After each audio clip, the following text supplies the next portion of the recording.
దేశంలో ఉండే అన్ని రాజధానుల్లో వెంకటేశ్వర స్వామి దేవాలయం కట్టాలనేది ఒక నిర్ణయం, ఒక సంకల్పం చేశాం. దాని ప్రకారం అందరికీ విజ్ఞప్తి చేస్తున్నా. అక్కడ ముఖ్యమంత్రి కూడా రాస్తాం. వాళ్ళు కానీ ముందుకు వస్తే వెంకటేశ్వర స్వామి దేవాలయం భారతదేశంలో ఉండే అన్ని రాష్ట్ర రాజధానుల్లో కట్టాలనేది ఒక ఆలోచన. ఈ ఆలోచన టీటీడీ కూడా వర్కౌట్ చేసి ముందుకు తీసుకెళ్తారు. అదే మరి విదేశాల్లో కూడా, ఒక మన దేశంలోనే కాకుండా విదేశాల్లో కూడా చాలామంది హిందువులు ఇదయ్యారు. ప్రపంచంలో ఉండే హిందువులకి ఒక ఆలోచన ఉంటుంది, కలియుగ దేవుడు వెంకటేశ్వర స్వామి. ప్రతి ఒక్కరూ ఒకసారి కానీ ఎక్కువ సార్లు కానీ ఇక్కడికి వచ్చి దర్శనం చేసుకోవాలనేది ఒక సంకల్పం. రెండో సంకల్పం, ఎక్కడికక్కడ టెంపుల్స్ ఉంటే ఆ టెంపుల్లో పూజలు చేసుకుంటూ వాళ్ళు ముందుకు పోయే పరిస్థితి వస్తుంది. వెంకటేశ్వర స్వామి ఎక్కడుంటాడో అక్కడ ఆరోగ్యం బాగుంటుంది, మనుషులకి స్ట్రెస్ ఉండదు. ఒకసారి ఆయన తలుచుకొని భారం ఆయన మీద వేసి పనులు చేస్తే ఇంకెలాంటి ఇబ్బందులు లేవు. అలాంటి కార్యక్రమానికి కూడా శ్రీకారం చుడతాం.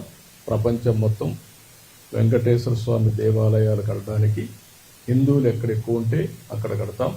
దానివల్ల అక్కడ ఉండే వాళ్ళు కూడా అందుబాటులోకి వస్తాయని చెప్పి కూడా నేను మీకు తెలియజేస్తున్నా. నేను ఒక సంకల్పం మళ్ళీ, ఎందుకంటే ఎప్పటికప్పుడు మనం ఒకటి అనుకుంటే ముందుకు పోతాయి. చాలా గ్రామాల్లో టెంపుల్స్ లేవు, వాళ్ళ అవసరం ఉందని చెప్పి ప్రతి ఒక్కరు అడిగే పరిస్థితికి వస్తున్నారు. అందుకని ఎట్లయితే ఎన్టీ రామారావు గారు ఆ రోజు అన్నదానం, తర్వాత ప్రాణదానం, ఈ రెండు ట్రస్ట్ని ముందుకు చేసేపోతున్నాయి. మూడోది, వెంకటేశ్వర స్వామి ఆలయ నిర్మాణాలకి ఒక ట్రస్ట్ క్రియేట్ చేస్తాం, ఫండ్ క్రియేట్ చేస్తాం.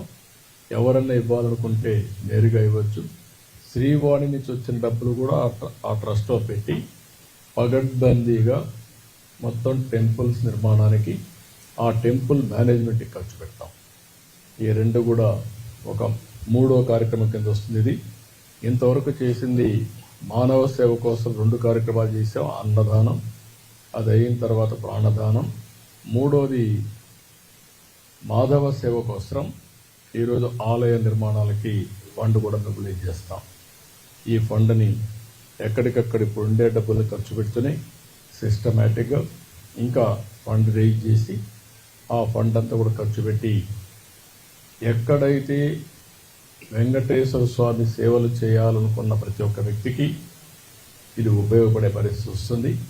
శ్రీవారి సేవకులు ఉన్నారు, శ్రీవారి సేవకులు కూడా ఇంకా పగడ్బందీగా తీసుకొస్తాం.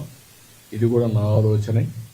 ఒకప్పుడు పుట్టపర్తి సాయిబాబా సేవకులు ఉండేవారు, వారిని చూసిన తర్వాత నాకు అనిపించింది మనం కూడా శ్రీవారి సేవకులను పెట్టాలనుకున్నాం, పెట్టాం. దానివల్ల కొంతవరకు ఉపయోగపడే పరిస్థితికి వచ్చింది. దాన్ని ఇంకా ఆర్గనైజేషన్ స్ట్రీమ్లైన్ చేసి ఇక్కడ కానీ లోకల్గా ఉండే టెంపుల్స్ కానీ వీళ్ళు సేవ చేసే పరిస్థితికి వస్తారు. తద్వారా అక్కడ పనిచేస్తూ ఉంటారు. దేవుణ్ణి తలుచుకోవడం వెంకటేశ్వర స్వామి దగ్గరికి వచ్చినప్పుడు తలుచుకోవడమే కాదు, దేవుణ్ణి ఎక్కడికక్కడ ఎక్కడున్నా తలుచుకుంటే తద్వారా వీరికందరికీ ఒక సుఖ సంతోషాలే కాకుండా ఒక ఎనర్జీ ఇస్తుంది, స్ట్రెస్ ఉండదు. ఈ విషయాలు మీరు గుర్తుపెట్టుకోవాలని కోరుకుంటూ ఈరోజు 3వ కార్యక్రమానికి ఆలయ నిర్మాణ నిధి, వెంకటేశ్వర స్వామి ఆలయాల నిర్మాణ నిధి ఏర్పాటు చేస్తాం. ఇంత ముందు చేసింది అన్నదానం, ప్రాణదానం, ఆలయాల నిధి. దానం అంటామా, నిధి అంటామా, వాడిచ్చే దీన్ని బట్టి ఆ పేరు కూడా వర్కౌట్ చేయమంటున్నాను. మంచి పేరు పెట్టి వెంకటేశ్వర స్వామి ఆలయాల నిర్మాణం అంటే బాగుంటుంది అనుకుంటే ఆ పేరు పెడతాను. అంటే ఇంకా మంచి పేరు తెచ్చుకోండి.